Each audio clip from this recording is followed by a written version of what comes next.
Поздрав, почитувани гледачи, ве поздравувам од студиото на К3 телевизија во Фокус. Оваа вечер со градоначалникот на Карпош, Стефчо Јакимовски, прв човек на политичката партија Гром. Ви благодарам што ја прифативте поканата, знаеме каков е периодот, сигурно и вие сте многу зафатени што со партиските, што со активностите како градоначалник, меѓутоа одвоивте уште еднаш, ова е втор пат како доаѓате кај нас, време да гостувате тука. Ве поздравувам и драго ми е што сум по втор пат за некои 6 месеца овде во Куманово. Навистина е така, активност и во локалната самоуправа, политички турбуленции во државата, како да кажам, за тоа не бира народот. Така. Да можеме да работиме повеќе работи од еднаш. Се мислев од каде да тргнеме, затоа што ова што ни се случува во моментот в политичката криза се менува од минута во минута, не од ден во ден, а не да зборуваме од недела за недела, па кога ќе го емитуваме ова или некоја реприза, можеби нема да бидеме толку актуелни, меѓутоа сеедно, првото прашање би го поставил сега како ви се гледа, ќе има ли на 5 јуни избори? Морам да кажем дека е неизвестно.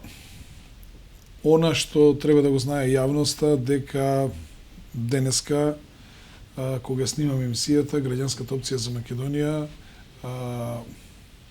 учествува, значи вчера донесе извршниот одбор на партијата, донесе одлука да настапиме заедно во коалиција со владеачката коалиција на чело со ВМРО ДПМН.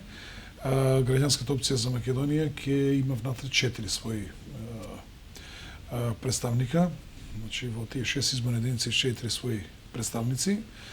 Дали ќе има избори?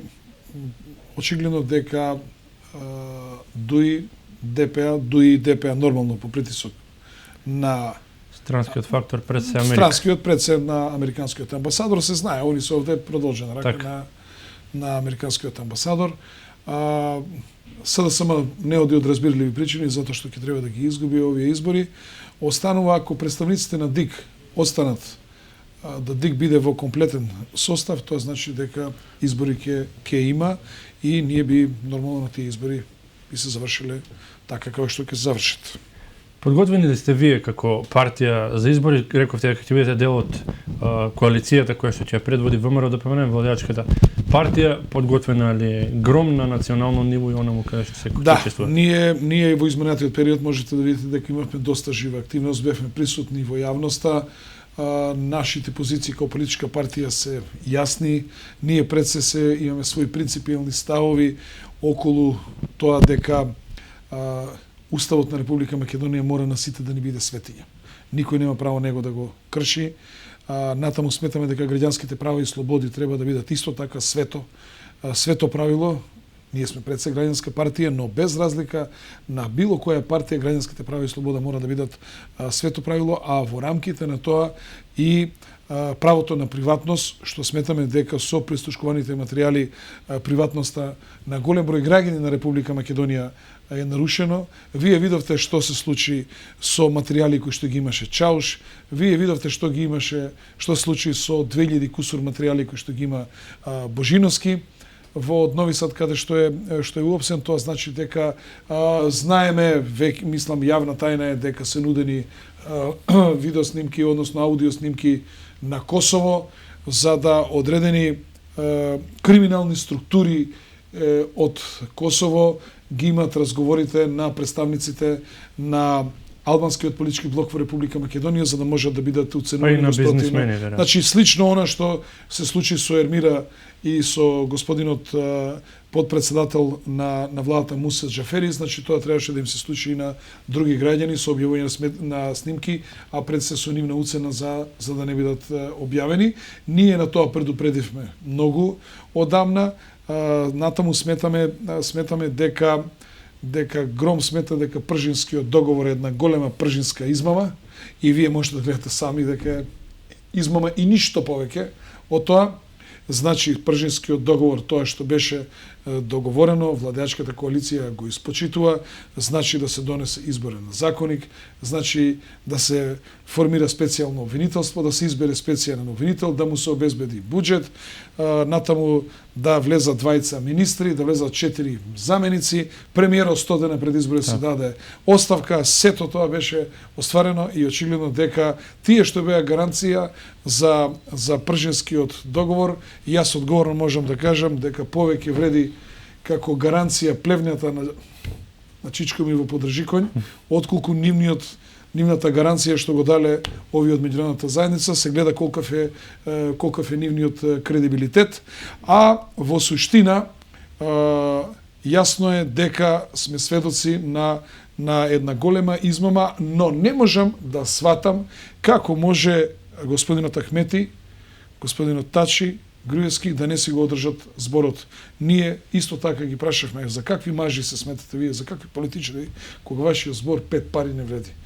За мене зборот даден мора да биде збор одржан до крај и затоа не може да се чудиме зашто за политиката велат дека е најстариот за неја, затоа што видовме дека политичари кои што цврсто вереа, одиме на избори, ќе одиме на избори, нема повлекување и така натаму, сега гледаме кажуваат приказните, а ние ќе се согласиме како ќе каже меѓународната заедница. И ја не знам зошто уопште кратка меморија едноставно имаат веројатно некои луѓе во веројатно политиката. ти имаат кратка меморија, меѓутоа не би требало да се прават толку дека се големи политичари во оваа наша држава, кога очигледно да се, како да кажам, буквално на узица или на повод кај некој од странските амбасадори. И нека извинат, ама граѓаните на Република Македонија 92 година не излегува на референдум за да нас странци не водат оваа држава, туку да си го остварат својот вековен исконси идеал да ние македонците имаме своја сопствена држава, тоа значи да имаме сопствена власт, да имаме сопствена влада, председател, институции и така натаму и така натаму. И сега доаѓаме во ситуација кога некој се поигрува со сето она што е вековен идеал и практично прави еден целосен нихилизам врз референдумот од 92 година и неговите придобивки. Така делно одговоривте и на моето следно прашање, се навративте и до 92-та, од тогаш имаме многу изборни циклуси, дел добри, дел полошо, на нив ке се сеќаваме. Сега во моментот споменувајќи го и целиот амбиент кој што ги обкружува. Дали мислите дека имаме создадени услови за фер, за кредибилни избори да спроведеме, настрана од сите оние услови кои што ги претпоставуваше Пржинскиот договор? Отворено ги гледам граѓаните во очи и сакам да им кажам, дали знаат дека 94-та година на изборите председателски и парламентарни, граѓаните кои што ги немаше во избирачки список беа допишувани со пенкало и е возможно беше да гласаат. Дали знаат граѓаните на Република Македонија дека потоа, кога се пресметува вкупниот број на гласови, овие граѓани што беа допишувани со пенкало не се земаа во вкупниот број и така нашиот покоен председател Киро Глигоров, кој јас исклучително го почитувам, победи во првиот круг. Тоа не значи дека нема да победи во вториот круг, меѓутоа на таков начин се направи и една изборна измама и мене како граѓанин на Република Македонија, не како политичар, навистина ми смета тоа што некој кој ќе каже дека Македонија нема институции, Македонија нема чист избирачки список, а гледате дека една Сирија ќе оди на избори, значи Сирија има избирачки список. И услови, не само. Можно ли е, пазите, Албанија да има чист избирачки список, Бугарија, Србија, пазите, Косово има чист избирачки список, а Македонија немала. И сега ние гледаме дека во тој избирачки список нема ништо и нема ништо спектакуларно. Клучот е, не видовме дека еден гласач може да гласа и на едно и на друго, евентуално на трето место, значи такви примероци не видовме и очигледно, како да кажам, опозицијата се избања во својата огромна лага, која што беше дека имаме 150.000 фантомски гласови. Втората полуга бројките од 300 втората полуга на која што почива целиот, како да кажам, барање за кредибилитет на опозицијата е специјалното обвинителство да продуцира некоја кривична пријава или евентуално некој притвор за да се не да се одоговлекува, да евентуално така им порасне рейтингот. Дали знаат граѓаните дека за еден од министрите е баран притвор затоа што тој во телефонски разговор вели дека на еден кафанче ќе му го расплаче мамето или еве да цитирам, нити тој кафанџе има било какви последици, односно дека ќе му запалат кафаната, нити му е кафаната запалена, нити имало инспекции, нити бутор, нити ништо, и за тоа се бара притвор. Значи целта беше да се бара што е можне повеќе притвори, а нормално истражниот судија ќе ги одбива тие притвори затоа што смета дека барањето, односно обвинението со кој се терети странката не е соодветно за да се изрекува мерка притвор, а целта беше повеќе такви одбивања има за да се каже еве гледате судот е нивни и затоа да има потреба и од специјален суд. дека специјално обвинителство треба, односно специјален суд треба, а јас сакам да кажам, а што значи тоа потоа ќе барате специјални затвори? Да. Ке има подвоена власт во секој Нив им лежи информбирото, значи 48 да ја вратиме, значи специјални затвори да формираме. Гром одговорно стои на своите позиции дека секој што направил криминал треба да одговара. Така. Секој кој што се огреши во законот во една нормална, сталожена, коректна судска постапка, кај што ќе се утврдат сите факти, ако човекот си има одговорност, ќе се одговара, ако не, поштено се каже нема ништо, нема индиции или нема доволно индиции или нема доволно докази и така натаму, и ние коректно стоиме на ставот дека сме против оваа аболиција што ја направи председателот Ѓорги Иванов, зашто сметаме дека политичарите својот образ мора, ако им е испрњан, да го избелат евентуално во судска постапка, ако судот каже дека они се чисти. Не знам дали јавноста знае дека тај Пердован беше во затвор па стана премиер. Така. Јан Шенего во затвор е, и тоа тај Пердован го затвори там со Чилер. Има такви многу примери низ историјата, луѓе што биле. Да, биле во затвор, па потоа станале премиери, председатели и така натаму и така натаму. Но да се прават хајки, да се претпара специјалното обвинителство во 15-ти коалиционен партнер на Социјалдемократскиот сојуз, тоа е недозволиво. Тоа го дерогира судскиот систем, тоа фрла, како да кажам, страшна анатема врз правниот поредок на Република Македонија. Тоа значи дека фрла, како да кажам, фрла анатема и врз квалитетот на правосудниот систем, на кадровскиот потенцијал што го имаме. Тоа значи дека имаме слаб потенцијал во обвинителството. И сега, што ние правиме? Велиме дека јавното обвинителство на Република Македонија не чинело, а од каде ги земавме овие обвинители? Ги земавме од тоа што не чини обвинителство и направивме демек специјално обвинителство, и јас сум изненаден од непрофесионалноста, едностраноста, политичката обоеност на специјалното обвинителство. Инаку одговорно тврдам дека основи за пресуда која што треба да заврши со веројатно повеќе годишен затвор има кај господинот Зоран Заев, бидејќи е обезбеден со ПИМ мерки. Тоа значи дека некој отишол во обвинителство, пријавил дека некој му бара мито, потоа обезбедени се, значи, следење на комуникации и така натаму, обезбедење со видео и тонски запис како бара мито, има кривично дело за барање на мито, значи се е тоа со ПИМ мерки, тоа значи дека нема теоретска шанса да се излече од затвор. И сега замислете Кати Цејанаја прв, ако земеше да го уапси Зоран Заев, кој не ќе го бранеше Груевски? Кој можеше да одбрани било кого од ВМРО ДПМН? Да има трунка памет во главата за еден од Социјалдемократскиот сојуз, 20 души ќе го апсеа криви, не криви од ВМРО ДПМН, меѓутоа толку се заслепени во едностранноста на своите постапки, како да кажам, во омразата, во политичката обоеност и целосно овој процес и она што беше битно за граѓаните на Република Македонија да ја дознаат вистината, буквално специјалното обвинителство го уништи, и мислам дека и последната надежда да се дојде до вистината практично е дерогирана. И мене искрено ми е битно да знам со кого се дружам. И мене ми е битно да знам со кого сум во коалиција. Но тоа сакам во една честна и коректна постапка да биде без трунка додавање и без трунка одзимање на никого.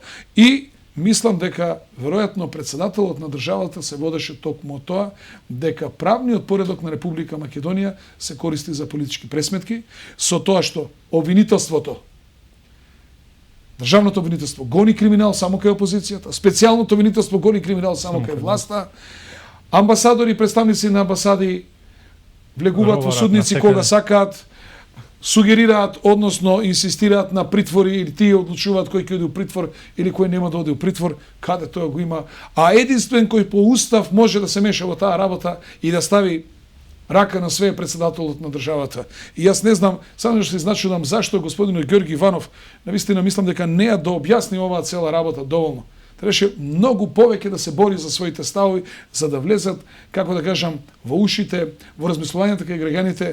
Извинете, кога јас би бил на негово место, јас би кажал сериозно, луѓе, вие бирате председател на држава кој по устав има ингеренции, или посрекни сте да ви се мешаат амбасадори, амбасадорите да одлучуваат кој треба да биде притворен, кој треба да биде пуштен, да се прави од нашиот правни поредок циркус.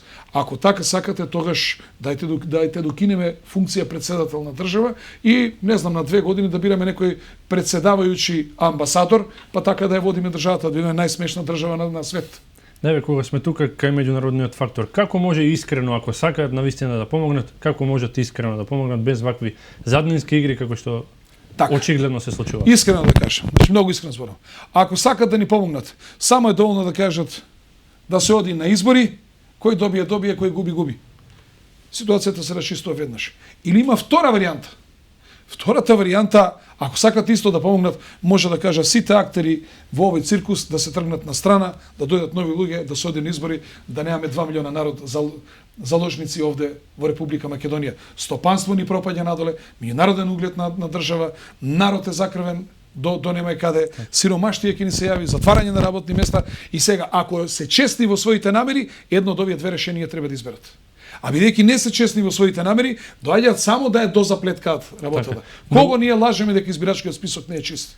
Кого ние лажеме дека медиумите не се регулирани? Со изборниот законник медиумите се регулирани и тоа е прифатено од сите политички партии со консензус, изборниот закон со консензус е гласен. И сега само измислуваме одредени причини затоа што рейтингот на Социјалдемократскиот сојуз, и еве не знам јавноста дали знае дека и најновите анкети што се од минатата недела, повторно Социјалдемократскиот сојуз оди надоле, владеачката коалиција оди нагоре, никако рейтингот да мрдне, затоа што на крајот на криштата граѓанинот сака да слушне што ти намераваш со неговиот живот да правиш, како мислиш да ја водиш оваа наша државичка, како ќе ги решаваш проблемите во земјоделието, во економијата, во енергетиката, во културата, во образованието, во спортот, што ти ќе му олесни животот на овој граѓанин и така натаму. И сега гледате, значи ние година и пол слушаме дека не одиме на избори ако не се прочита список, не одиме на избори медиумите да се регулираат,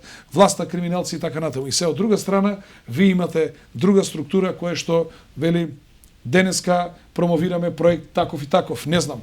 Проект имале проблем граѓани со Арпаджик. Арпаджик решено име проблемот, за него е целата работа, сите проблеми на овој свет се од неговиот Арпаджик. Не знам, вчера се промовира од енергетскиот дел стимулации за користење на, како се вика, грејење со пелети. Со пелети и така натаму. Претходно се промовираат други области на земја и така натаму. Значи, од една страна едните се окупирани со само 3 прашања, од друга страна некој натаму промовира проекти и се бори за интересите на граѓаните на Република Македонија. Јас ќе го давам и мојот пример.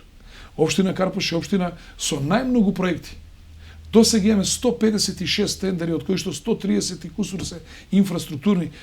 Во март месец искочивме ние не сум видел деновиве како стои ситуацијата, со еден пресек. Ние имавме 86 објавени тендери, општина Куманово имаше 11.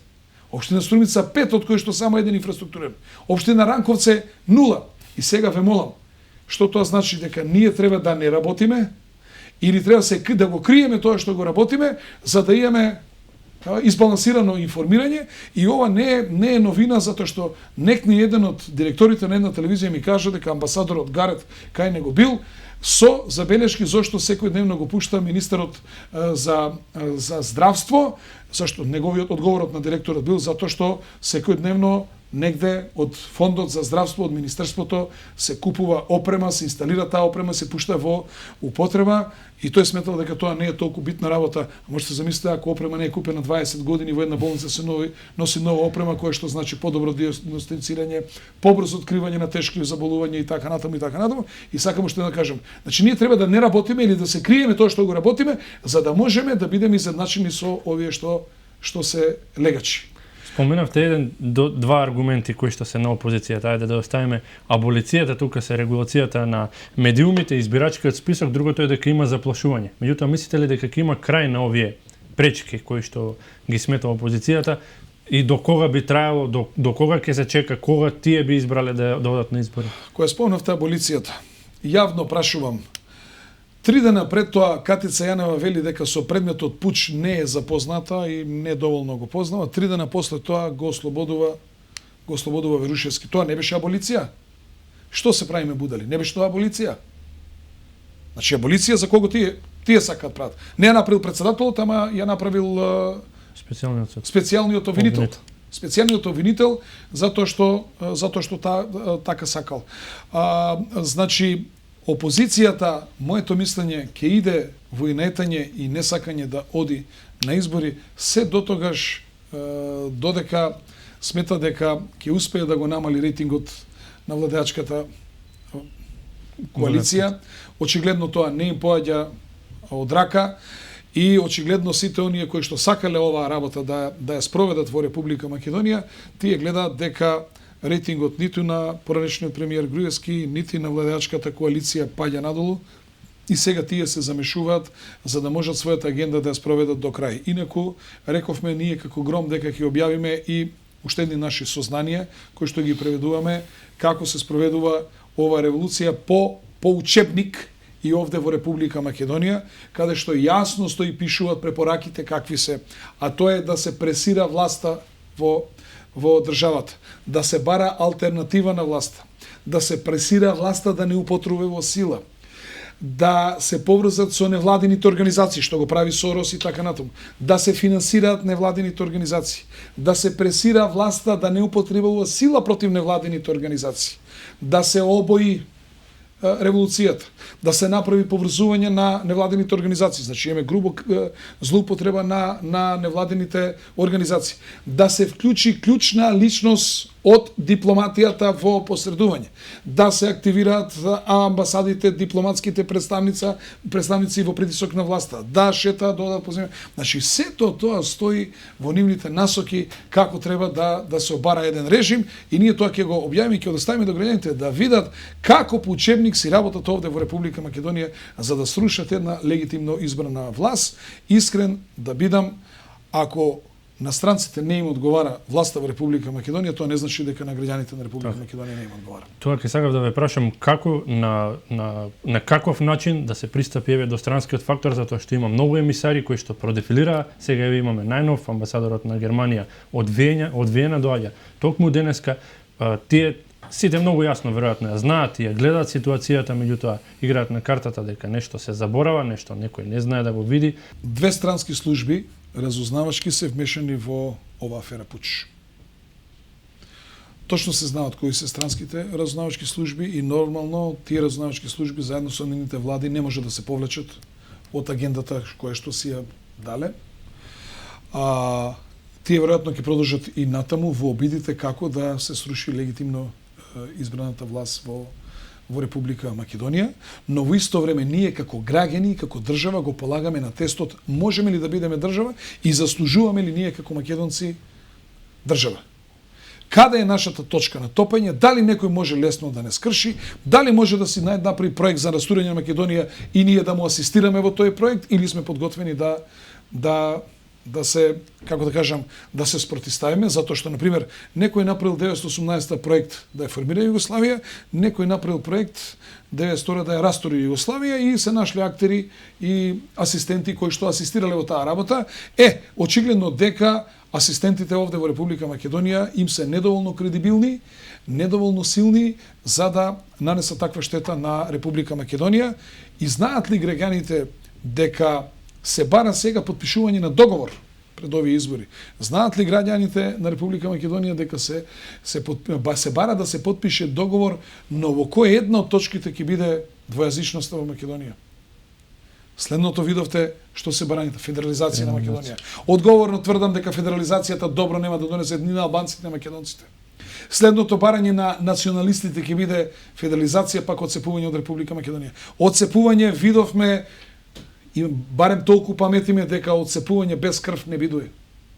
Значи, тоа значи нови зла, ново крвопролевање за граѓаните кои што живеат во тие делови каде што ќе сакат одцепување и така натаму. Значи, ние видовме дека ова време создаде погодно тло за радикалните структури во Република Македонија за националистите и видовме дека во Република Македонија и минатата година на 9 мај овде во Македонија се инсталира, искрен да бидам, На македонските безбедносни служби ги имаат тие сознанија и ги очекува, само не се знаеше кога. Тие ќе дојдат. Од моментот на сознанието до реализацијата имаше многу кратко време и македонските безбедносни служби исклучиво со пешадиски сили ги совлада оваа група, без употреба на тешко вооружување, без употреба на хеликоптери, без употреба на ракети и така натаму, што ниедна друга земја во свет кога има такви криминални или терористички групи не постапува така да дава цивилни жртви, туку секогаш иде со најсилното орудие што го имаат, сакате израелците, сакате србите што имаат проблем, било која друга држава, значи идат и со тешко вооружување, па потоа на крај доаѓа пешадијата. Сега во изминатиот месец кога летаа хеликоптерите цел ден овде во Република Македонија, исто во Македонија имаше криминална група од Косово, 40 члена криминална група, чија задача беше да влезе во некој од македонските затвори, да ослободи некој од учесниците овде на 9 мај во престрелките, односно конфликтот со нашите безбедносни сили, и да се киндапираат видни граѓани овде во Република Македонија или членови на нивно семејство и да се бара за тоа размена. Нашиот министер за внатрешни работи фино и убаво не излажа дека бркаат емигранти. Најдовме емигранти, слушнавме дека имало емигранти и така натаму. Значи додека работата ја вршеше Управата за безбедност и контраразузнавање, затоа што тие ги знаат луѓето точно по име, по презиме, кои се, како се, ги знае ЕУЛЕК, сите ги знаат. Тие луѓе, кога требаше министерот за внатрешни работи да даде одобрение за покренување на единицата за брзо распоредување, тогаш ситуацијата доаѓа таму да одиме да ги молиме да се повлечат на Косово и така натаму, што сметам дека една сериозна држава со силни институции тоа не сме да се договори, се знае со такви бандити, со такви терористи, не се преговара, поготоа што се уфрлени од друга држава овде во Република Македонија, туку енергично треба да се делува, да се неутрализираат. Ако носат оружје, ако се подготвени да се борат, тогаш треба да се одговори на исти начин, но во исто време, ако се подготвени да се предадат, треба да се предадат на правосудните органи во Република Македонија и нормално сите докази што ќе се обезбедат за нивно ставање за решетки. Со тоа ќе имаме мир на Балканот. Тие групи што дошле од Косово овде во Република Македонија, тие не обезбедуваат мир на граѓаните на Косово. Тие не се во интерес ни на граѓаните на Косово, ни на граѓаните на Македонија, ниту на албанци, на македонци, на било кого овде на Балканот. И сега ние, пазите, во таква една ситуација, кога бегалците на граница не седат, кога видите што вика грчкиот председател, јас не сум во мојата политичка кариера, се бавам од 86-та година со политика, и јас по-жолчно и по-лоша изјава од изјавата на грчкиот председател, јас во живот немам слушнато, и по-лошо обвинување нема зашто да се обидува Македонија да биде пријателска кон нас, да не нарекува варвари, варварски сме се однесувале со бегалците и така натаму. Значи гледате која е нивната цел. Тие се изненадени со тоа што ние на време Гром предупредуваше пред сите дека треба да поставиме ограда и дека ова нема да биде лесна работа. Значи со овие структури што се уфрлаат од Косово, Република Македонија, бегалците овде заглавени на граница, во даден момент сите треба овие демонстранти што ги имаме да дестабилизираат безбедносно Република Македонија. Штом се дестабилизира, немој некој лесно да мисли дека ќе врати работата надвор.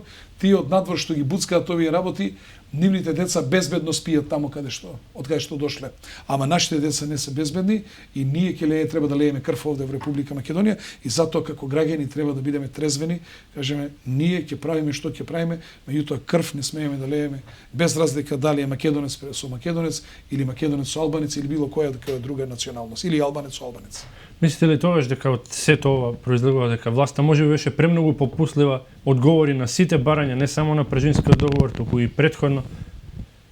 Вака да ви кажам, јас да имам 450.000 војска кој што има Груевски за себе или гласачи, јас 7 микрон не би им попуштал. Ако сметам дека сум работел честно, достоинствено во интерес на државата, нема теоретска шанса било каков компромис да им направам, да им дозволам да влезат во власт, да им дозволам ван уставно, ван закон да формира специјално обвинителство, да си одам 100 дена пред избори, а за тоа да нема гаранција дека они ќе одат на избори, теоретска шанса нема. Бомбите помина. Нека извинат оние што го кривуваат Груевски, што го споредуваат со Милошевиќ. Милошевиќ направи војна во Словенија, направи војна во Хрватска, направи војна во Босна, направи војна на Косово. Нека ми каже некој што овој Груевски како премиер во Република Така, Македонија тука имаме некој- направи е опасно за безбедноста и мирот на Балканот. Некој силување За да треба на да ни кажува терминологијата. некој дека види него странците не го сакале. Ако тие не го сакаат, народот кажува дека тој е човек со највисок рейтинг и тие мора тоа да го почитуваат. Кога он нема да има таков рейтинг, а за тоа еве се труди и се грижи опозицијата, тој ќе си падне од власт, тоа е најнормално. Меѓутоа, некој ако има рейтинг, а ти да се трудиш да го турнеш, очигледно дека народот тоа не го прифаќа. Нели е тоа некое силување и злоупотреба на некоја терминологија, диктатура, нели е тоа навреда за оние кои што навистина живееле под диктатура, еве, се борат луѓе за слобода, не би имале можност веројатно слободно тоа да го побараат, а да нема слобода. Јас ке тргнем од мене. Јас сум бил и опозиција на Груевски. Што сум мислел да кажам, се сум кажал. Влакно од глава не ми фалело. Или јас сум бил опозиционер или не знам кој. Што мене ми фали, што јас сум немал слобода. Да прашам, да ми каже некој Чичко ми во подржи конј, што он слобода нема или не знам кој било граѓан. Која е таа слобода некој што ја нема? Некој што сака, не знам, да кажува приказни на 3 телевизија, сакал да кажува на вкупно 7. Јавно, еве овде, на вашите гледачи се обраќам, дали вашите гледачи знаат дека градоначалникот на Карпош, во неговата општина е телевизијата Телма. Јас не знам Телма како изгледа. Јас од 2011 година во Алсат немам стапнато. Јас имам само 3 интервјуа во 24 вести и тоа благодарение на и некои деловни односи што сме ги имале, значи некои емисии со кои што сме ги плакале уштине така натаму. Значи целосно сме блокирани во тој. Не знам Хема или не знам што и така натаму. И сега ми кажат дека а во исто време гледаме дека во изборниот законник опозицијата се залага да они го поделат времето, значи телевизиското време за реклами да го поделат меѓу власта и опозицијата на малите политички партии да им оставиме само 10%. Они не се борат за избалансирано новинарство, они се борат не се борат за вистината да дојде до граѓаните, зашто веројатно медиумите постојат за вистината и медиумите постојат за граѓаните, не за политичарите. Они се борат за нивната вистина да продре до граѓаните, што е апсолутно некоректно и ние како граѓанска опција за Македонија, јас како Стефче Јакимовски сум должен во нивните намери да ги дезавуирам и да им кажу секаде каде што се неискрени, секаде со аргументи да действуваме за да им оневозможиме да протнат нешто кое што сака да биде уште полошо до евентуално што смета дека е лошо овде во Република Македонија. Ми беше подготвено тоа прашање затоа што имате ексклузивитет, сте биле и во опозиција, поточно сте соработувале како дел од опозицијата, сега еве сте дел од владачката коалиција. Каде гледате дека функционалноста е на повисоко ниво, каде гледате подобра уреденост? Ај вака да ви кажам неколку примери. Еве слушам критики врз министерот за здравство. Јас бев во влада 34 месеца. За 34 месеца таа влада од 2003 до 2006 значи не купи ни еден единствен апарат. На клиника кога одев, не знам, ке доктори, стрина моја скрши рака, па травматологот ми кажува дека бормашини немаат, па за, не знам, сечење на коски и така натаму, сега не се разбирам од таа работа. Значи, еден единствен апарат не е купен. Единствен апарат што дојде да се купи на седница на влада е директорот на кардиологија собрал 700.000 евра од лечење на граѓани од Косово на кардиологија и сакаше да купи уште еден ангиограф, тоа е за коронографија и за стентирање, значи исклучително битен апарат кој спасува животи, затоа што имат еден, меѓутоа ако имат хитен случај, второ они не можат да интервенираат или ако има компликација со претходниот, веќе е зафатен ангиографот, бараше од владата само да му дозволи да си го купи сам апаратот, тие 300.000 евра, фирмата добавувачка им овозможи да како собира пари така да им плаќа. Знаете дека владата не прифати, односно министерот за финансии жестоко се спротивстави и не прифати да се купи тој ангиограф. И ние сега имаме министер за здравство кој купи опрема за 100 милиона евра. И сега ќе кажеме дека тие стручњаци кои го воделе здравството биле подобри или таа влада од овој министер кој што обезбедил 100 милиона евра инвестиции во областа на здравството, во опрема. Преку 1100 луѓе се пратени во странство на обуки. Ние од времето на Тито немаме луѓе пратени во областа на медицината, доктори, медицински сестри, друг персонал пратен во странство на обуки да усовршат современи други методи за лечење кои се во интерес на граѓаните. Дали имало поголеми обиди, не знам, за реформи во тоа здравство? Ова мој термин, тоа е во интерес на докторите или во интерес на обичниот граѓанин, на обичниот човек кој што ќе крене телефонски ќе му се обезбеди доктор кој ќе си е тамо наред, доктор да го прегледа и така натаму, знаеме како било па. Далеко тоа дека сме ги решиле сите проблеми во здравството. Меѓутоа, дека се направило обиди многу поголеми од било кого, да го земе земјоделието, да земе инфраструктурата. 2006 година 4% беше користење на интернет во Република Македонија. Кажете ми сега колку се користи интернетот. Кажете ми колку инфраструктурни објекти се градат. Сега ќе кажам уште една работа на граѓаните. Во Скопје кој ќе дојдете и го тргнете покрај Вардар од Академија за науки и уметности. Карши Академија за науки и уметности има една зграда на заеднички служби на влада. Таа зграда чини повеќе од 10 милиона евра. Преку улица го имаме Министерството за надворешни работи. Па имаме обвинителство.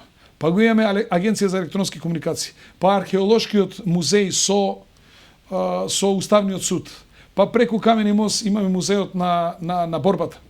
Па имаме Македонскиот театар.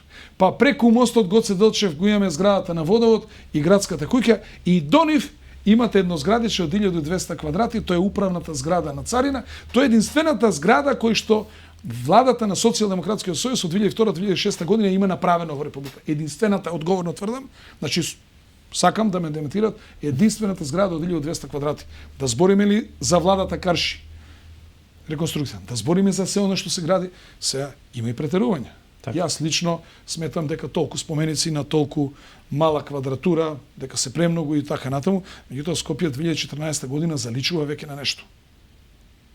Заличува на нешто да зборуваме за инфраструктурата, да зборуваме за автопатиштата. Граѓаните на Свети Николе за 15 минути ќе бидат во Скопје. И градиме автопат Свети Николе, Штип, Кочани, Македонска каменица. Граѓаните на Охрид за саат време ќе бидат во Скопје. Од овде од Куманово се гради према Крива Паланка и Ранковце. Не знам, Велес Бабу на Прилеп, оној пат кој што неколку пати се обидуваше Црвенковски да го пушта. Пругата ќе се гради. Од Скопје до Гевгелија ние ќе стигаме за саат време. Значи тоа се се компатибилни со нашиот проект од Гром, од секаде до Скопје за саат време, од Скопје до секаде ние сме мала држава за саат време. Не може да не ги поздравиме тие проекти. Не може да не поздравиме даночната дисциплина во Република Македонија. Се види дека, значи, сепак нема место кај што не се издава фискална сметка. Многу тешко веќе се кримчари со данок. Не може да не поздравиме сепак на одредени, како да кажам, криминални структури во оваа држава им се дојде. Колку амбасади се отворија. Овие, како се викаат, слободните економски зони, тие постои во моје време кога сум бил министар за економија. Истите стимулации се и тогаш и сега. Джонсон Контрол се одлучивме во наше време да дојде, плюс Министерството за труд даде околу 4 милиона евра бенефиции во како се вика, во придонеси. Уште јас кога сум бил министер, значи тоа се истите бенефиции. Меѓутоа овие луѓе донесоа 40 на странски компании кои што оперираат во овие слободни економски зони. Па се сеќавам на седница на влада, требаше да се обезбедат 300 милиона денари за да до слободната економска зона во Скопје се донесе инфраструктура, струја, вода, канализација, ПТТ врски и така натаму и така натаму. Влада не сакаше да ги одобри тие средства, на крај го задолжија Панде Лазаров, односно ЕВН да ги обезбедил тие средства, што никогаш и не ги обезбеди. Кога му се јавив на директорот Лазаров да му кажам дека тој треба да ги обезбеди, вика донесте, ама ја никад нема да ги обезбедам. И таа слободна економска зона не функционира, иако имавме директор, Виктор Делов беше и така натаму. Сакам да кажам дека имаме многу поголеми активности, многу повеќе проекти, многу поголема блискост до граѓаните и мислам дека тоа е клучот зошто владеачката гарнитура рейтингот не може да се сруши, затоа што имаме власт која што сака да ги решава проблемите на граѓаните, да биде блиска до проблемите на граѓаните. И јас не почитувам власт која што повеќе, како да кажам, погледот е свртен, кој ќе каже нешто и само слуша слушите како ќе реагира Брисел. За мене е побитна она власт кој ќе каже нешто или кој ќе направи нешто, да слуша како ќе реагираат граѓаните на Република Македонија. Таа постои за нив. Таа е, како да кажам, извршител на даночно собраните средства на тие граѓани, а не на они од Брисел, и затоа мислам дека имаме многу работи за кои што аргументирано можеме да разговараме. Да не зборам во инфраструктурата во делот на спортот, да не зборам придобивките во делот на земјоделието, на граѓаните кои што се бават со земјоделие, дека поддршката што значи преку стимулациите, субвенциите и така натаму, тие се драстично поголеми во однос на тоа време. Точно е и дека некои работи мораме да ги правиме според нашите европски обврски што ги имаме, според европските директиви. Меѓутоа, очигледно дека за во делот на земјоделието граѓаните добија многу големи бенефити. Ќе ви давам уште еден пример. Кога бев во влада, требаше да се прави плоштадот на Скопје. 1,5 евра треба се одобри владата да му се даде на градоначалникот Ристо Пенов, за кој што сметам дека беше добар градоначалник, да го доправи плоштадот во Скопје. Тоа беше кавга на влада за тие 1,5 евра. И сега имаме влада која даде 46 милиона евра да купи автобуси градски, за да граѓаните на Скопје се возат во климатизирани автобуси. Сега можете да правите компарација измеѓу едната и другата работа. Да не зборам за фасади, да не зборам за булевари и така натаму. Само она што јас инсистирам, сметам дека владата својата рака треба да ја продолжи и кон другите градови во Македонија. Замислете со едно 5-6 милиона евра какво град ќе се прави овде Куманово, барем онови централниот дел. Искрен да бидам. Замислете што би значиле 2-3 милиона евра за Пробиштип, за Кратово. Кратово е многу убав град, кој што се средат фасадите, да се дотераат, да се направи проект. Кратово може да живее од туризам. Замислете што значи 2-3 милиона евра за Крива Паланка, Кукла град да се направи, за Каменица, за Кочани, за тие мали градчиња, Берово, Пекчево, Делчево, значи вие со некои 25-6 милиона евра цела Источна Македонија може да биде, како да кажем, да се направат убави градчиња, да биде задоволство на граѓаните, вклучувајќи овде и вашиот град Куманово и така натаму. По 10 години надвор од извршната власт, каков пример тогаш дадоа замениците и техничките министри кои што дојдоа од редовите на СДСМ, дали така мислат да функционираат и евентуално кои би биле во позиција? Ја не гледам нивни проект. Ја не гледам нивна желба нешто да се смени. Не гледам желба ништо да се подобри. Тие само цело време забиле главата и барат вештерки. И очигледно не ги наоѓаат. И што, кажете ми, што потези направи Ременски? Или што прави министерот за внатрешни работи, кој што 400 луѓе треба се примат во полицијата, тој не ги потпишува нивните решенија, некни гледам се слика на нив. Кажете ми за овие колку се 4, за овие 7 месеца.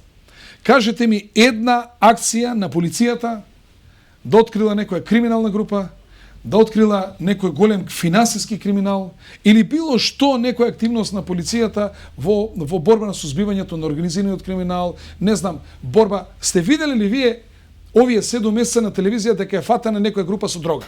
Еве, само тука да гледам. Дека е пресечен некој ланец на дрога. Тоа јасно кажува дека не функционира системот, дека луѓето не знаат добро да се ги постават работите, дека веднаш влегува во партиски пресметки, а мора да знаат дека сепак водат држава. Значи, одговорно тврдам, кажете ми еднаш дали е излезе министерот за внатрешни работи, ја гарантирам да најде 20 кила хероин дека ќе искочи да се слика. Го има ли? Пелоробје. Не знам, овие од Изил и така натаму, некоја друга група. Значи, не може да видиме дека тоа се случува со Министерството за внатрешни работи, а да не збориме министерот за труд и социјална, не сакам да уопште да го коментирам. Малку се допревте до бомбите, мислите ли дека тие направија некоја голема промена во односот на силите? Дали мислите дека само можеби повеќе ги заровија и двете страни во своите ровови? Дали има и други бомби, а ние се изнаслушавме само за 20 луѓе? Ја го прашувам. Што ми кажуваат приказни како ќе поднеле кривични пријави зашто Љубе Бошковски кога го псуеле, кога го апселе, му е псуеле мајката. Смешни работи. Не знам кој зборувал на кого ќе му пали кафаната. Ајде бе другарчиња, кажете ни што бидна со оние 16 милиона евра од кинескиот кредит? Имате нешто да кажете за тоа? Што бидна со тие 800.000 евра од Израел наводно што ги зел Мијалков? Кјутат ги нема нигде. Зошто? Затоа што нити таму се зборило за проценти, туку намалување на камата, нити ова е земено 800.000 евра, обвинителството нигде. Тие две работи нека искочат, нека кажат се така или не се така. Ако се така, апсете ги луѓето. Ако не, кој може да кажете ми вие, ако некој стварно преговарал да земе 16 милиона евра, да го заштити да не оди во затвор? Или ако некој зел 800.000 евра префрлени на сметка, разбирате, докази има за тоа дека вие сте ги зели тие пари, како може некој да те заштити да не одиш во притвор? Зашто не искочат да ги речистиме, дај да ги видиме тие работи. Или ако нема ништо, поштено е да кажат, овде ги проверивме фактите, овде нема ништо. Но народот, како да кажам, го лажат, го замајуваат, не знам, со изборни измами, што се договарале за избори и така натаму, а народот ги крадел и некој бе взимал ни пари. Испуштаме ли вистинска шанса тогаш да се пресметаме баш со криминалот, а специјалното јавно обвинителство? Ова е само погодно време за криминалците. Сега криминалците својот степен на претпазливост ќе го дигнат на енти степен. Никој више криминалец нема да користи и мобилен телефон. Никој нема да користи телефонски разговори. Ќе бидат многу попретпазливо од ова што е. Ова само донесе зијан на граѓаните на Република Македонија по нивната безбедност, личниот имот, животите на граѓаните и многу повеќе е отежна работата на Министерството за внатрешни работи, а тоа значи за да ова го компензираме, ние ќе треба многу повеќе средства, многу повеќе луѓе да врзаме и само тоа се дополнителни трошкови за граѓаните на Република Македонија и ќе имаме дупки во безбедносниот систем. А знаете што значи да се направи вакуум од безбедносниот систем и да се број на години. Ве молам, се јавувам кај командирот на Карпош полициска станица и го замолувам, имаме млади луѓе, тинеџери, кои што во доцните или раните утрински часови го реметат редот, мирот, зборуваат гласно, пеат, пијат и така натаму, бараме да интервенира полицијата. Командирот ми вика, не можам, имам само 4 лица во станица. Па ве молам, како е тоа можно? Сите останати се на некој обезбедување, затоа што постои закан од терористички активности, значи сите битни настани, каде што се собира многу луѓе, да речеме, не знам, овде центарот на Куманово, немој да мисли некој дека тоа не го прати, или не знам, Скопје Сити Мол, или трговски центар, или плоштад, или крупни настани кај што има многу граѓани, евентуално некој да не подметне бомба, овие протестите и така натаму, таа полиција таму мора да биде во приправност, сите служби, државна безбедност, така натаму, се стоа огромни трошоци и токму ја зафаќа полициската структура во одбрана на оној главниот безбедносен систем на државата, а јавниот ред и мир се става во втор план. Кражбите, разбојништвата, тепачките, она што е најбитно за граѓаните, тоа никој не го гледа. Дали знаете колку станови се обиени во Струмица, од Дојран? Зашто целата полиција е сконцентрирана на границата, Гевгелиско, Миравци и така натаму. Тоа се огромни штети, затоа што полицијата иде на граница таму да брани. Прави ли сета ова ситуација која што имаме во моментов, а тргна од пред година и повеќе, веќе во иднина опозицијата никогаш да не и биде целта да понуди нешто подобро, туку само да наоѓа проблеми со кои што би можела да ја турне власта. Значи да нема продуктивна опозиција, туку целта да биде да најде нешто проблем кој што секогаш веројатно постои. Знаете што јас мислам, кога бил на местото на господин Заев, јас не можел да држам Македонија во вакво заложништво. На негово место би кажал, јас сторив се, почитувани граѓани, да ја разбистам стриката за Никола Груевски, за власта и така натаму. Се обезбедив, колку ми поверувавте, останува на вас, треба да се оди на избори, ако ги изборите изгуби, значи довербата или вербата во тоа он што го правил е таква или вербата во некој друг била поголема, и нема зошто повеќе се држи 2 милиона народ во заложништво и не е крај на светот ако се изгубат избори. Ќе се изгубат избори, ќе се направи промени во опозицијата, лидерски, или можеби нема да се направи, ќе се продолжи по друг пат да се бара. Оние што сакаат да ги подготвуваат за смена власта во Македонија, ќе имаат наредни 4 години да ги подготвуваат, да ги обучуваат, евентуално да дојдат нови лица, кредибилни, без дамка во кариерата и така натаму, да се спротивстават за да можат евентуално да победат на избори. И ништо тоа не е страшно. Не е крај на светот да се загубат избори. Не може од страво да се загуби избори, ние да ја потонеме Република Македонија. И јас ќе ви кажам, гледав интервју кој што беше подпредседателот на Социјалистичка партија на Србија, и беше Чедо Јовановиќ од Либералната партија и таму има прашања затоа што веднаш после изборите тоа беше во Србија да се прегласуваат одредени делови или да се пребројуваат гласови и тој вели вака: ма немојте да носиме штети држави. Немојте да правиме циркус. Зар нам е мало една Македонија, едно Косово, една Босна и Херцеговина? Па сви смо добили онолико колико е било на рейтинг листама. И тоа, сега да не зборам на српско-хрватски, значи, кажува човекот, Српската социјалистичка партија очекуваше 12,5 до 13%, доби 11, нешто. Ние, вели, очекувавме да добиеме 7%, добивме 5,7%. Вучич очекуваше над 50%, доби 49, тамо запирка нешто. Зашто да правиме штета на државата? Добивме толку колку што бевме и на рейтинг листите. И тоа сакам да го кажем овде во Македонија. Па не можеш да очекуваш да добиеш ти 3 пати повеќе од она што си на рейтинг листите. Гром на минатите избори, на сите анкети беше од 3,5 до 5%, доби 3,7. Како можам ја да очекувам со рейтинг максимален до 5 да очекувам дека јас ќе победам на изборите? Ако рейтинг листите покажува дека сите рейтинг листи дека губи Социјалдемократскиот сојуз, како може да очекува на избори да победи? И тоа, затоа велам, ништо страшно, ќе се изгуби избори, или ќе дојде ново раководство, или ќе си остане старо раководство, ќе се барат нови патишта за да се, како да кажам, да се наметне кај граѓаните на Република Македонија. И јас сум длабоко убеден дека начинот на кој се обидува да се додвори на граѓаните на Република Македонија е погрешен и мислам дека тоа што во последно време најголемите грешки на Зоран Заев е дружбата со некои радикални албански структури, тоа што Социјалдемократскиот сојуз не демантираше дека е против федерализација на Република Македонија, мислам дека тоа дефинитивно ги закопува да не може да мрднат тамо од каде што тргнале. И јас како лидер на една партија од центарот одржавме пресконференција и денеска прашувам зошто Социјалдемократскиот сојуз не се изјасни дали они поддржуваат федерализација на Република Македонија. Не, Социјалдемократскиот сојуз отјута, што значи дека тоа го поддржува и тоа е огромна дамка кој што не проаѓа кај македонските граѓани. Се осврнавме на многу работи, во интерес на времето веројатно и пропуштивме нешто меѓу тебе. Споменавте, постои економска безбедносна закана ако потреба оваа криза. Каква ја гледате вие разврската? Во политичка партија сте сигурно имате некакви прогнози. Што да правиме на крај изборите мора да дадат разврска. Значи, што да се прави, изборите се тоа чистилиште. Да нема сега избори, да има после 4 месеца, да има после година, после 2, изборите пак ќе бидат чистилиште. И тоа во тој период не постои ли можност за овие безбедносни закани кои што ги споменавте? Така. До каде можеме да мислиме на државата? Работата? Можеме да се тепаме, ама мора да мислиме и на граѓаните на државата.